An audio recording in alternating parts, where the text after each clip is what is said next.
ኢትዮጵያን ወደ ተስፋ ሀገር እናሻግራት ሁላችንም በመደመር ኢኒሼቲቮች አሉ። በክልሉ ከ15 በላይ ኢኒሼቲቮች አሉ። ከነዛ ውስጥ እንደኛ ነባራዊ ሁኔታ በምን ላይ ብንሰራ ይሻላል፣ በምን ላይ ቢሰራ ነው የሚያዋጣው የሚለው ነገር ለይተን ሰፊ ስራዎችን ሰርተናል። እንደምናየው አላባ ላይ ሁሉም አርሶ አደር ጧት ቡና ይጠጣል። ግን ቡናውን የሚገዛው ከገበያ ነው። ጓሮ ላይ አፈር አለ፣ ዝናብ አለ፣ መሬት አለ፣ የሰው ጉልበትም አለ።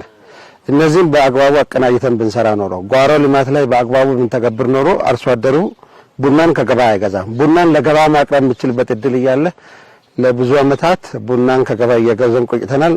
አሁን ግን በቁጭት ቡናን ከቤታችን ቡናን ለገበያ ማቅረብ አለብን በሚል መሪ እየሰራን ያለናቸው ስራዎች አሉ። በዚህም አበረታች ውጤቶች ተገኝተዋል። ባለፈው አመት ብቻ 539,000 ቡና ተክለናል። ይሄ ቀላል ቁጥር አይደለም። ወደ 202 ሄክታር አካባቢ ነው ባለፈው አመት ብቻ የሸፈነው።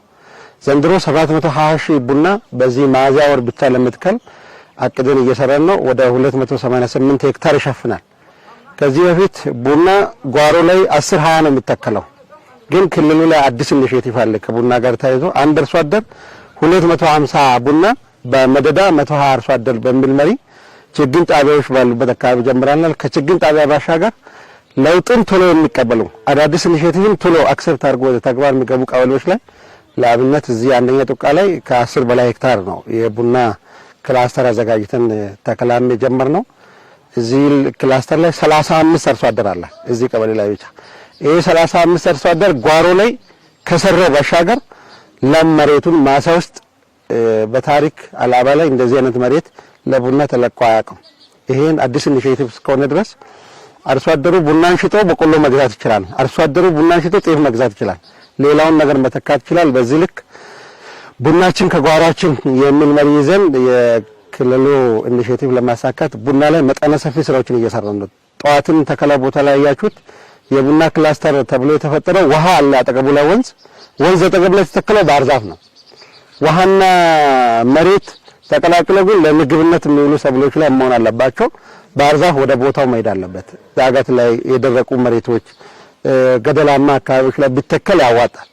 ግን እዛ አጠገቡ ላይ ወንዝ አጠገብ ላይ ባህር ዛፍ ተክለን እዛው ለመሬትን እያደረቅን ከምንቆይ ባህር ዛፉን ነቅለን ወደ ፍራፍሬ ወደ ቡና ቀይረን ጧት ያያችሁት ወደ 7 ሄክታር የሚጠጋ ቡና ላላወቀ ሰው የ4-5 አመት ሊመስለን ይችላል። የ2 አመት ቡና ነው። በዚህ ሚያዝያ 26 ላይ 2 አመት ይሞላል። በ2 አመት አንድ ጊዜ የመጀመሪያውን እሸት ለቅሟል። ይሄ ምርቱን ቶሎ የሚሰጥበት ዋናው ምክንያት ሳይንሱን ጠብቀን ስለተከን ብቻ ነው። ጉድጓድ ከ3 ወር በፊት ቀድሞ ከተዘጋጀ 1 ወር ሲቀረው ኮምፖስት ተጨምሮበት ከተተከለ ቡና በጋ ላይ ደርቃል ይባላል። የሚደርቀው ሳይንሱን ተከትለን ባለመስራታችን በጣም ከባድ ነበር።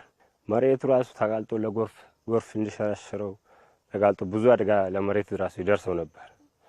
ጫካ ሆኖ ብዙ አደጋ አለው። አሁን ደግሞ ይሄን ቡና ማውትከል እንደኛ ቡና ጦጣው ራሱ ቢበላው ማለት ነው። ጦጣው ራሱ ባስቸግረው አሁን ውስጡ ላይ ተራግፎ ብዙ ቡና በቅሏል። አሁን ወደ ፖት ቀይረን ለገበሬዎች ለማቅረብ ምን ሰሩ ነታም አለ።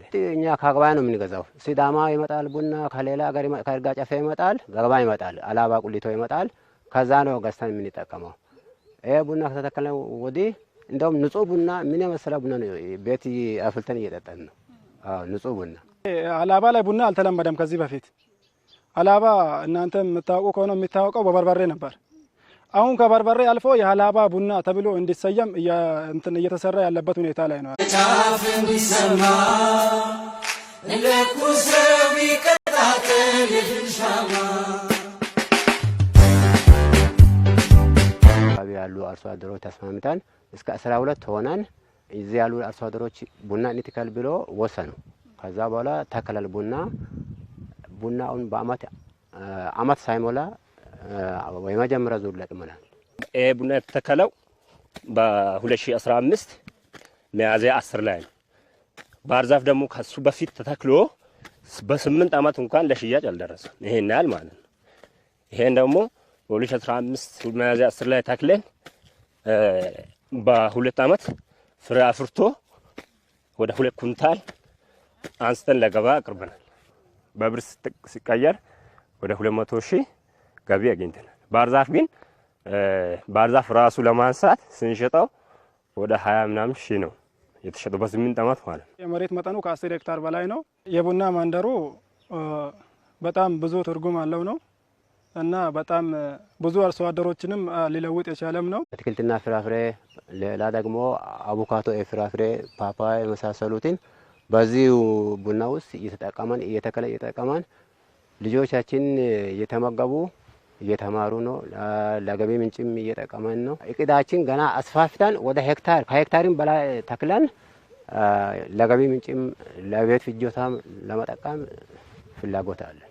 ብዙ ሀሳብ አለን። ከዚህ በፊት ላሳለፍነው አመታቶች በጣም ተቋጭተናል።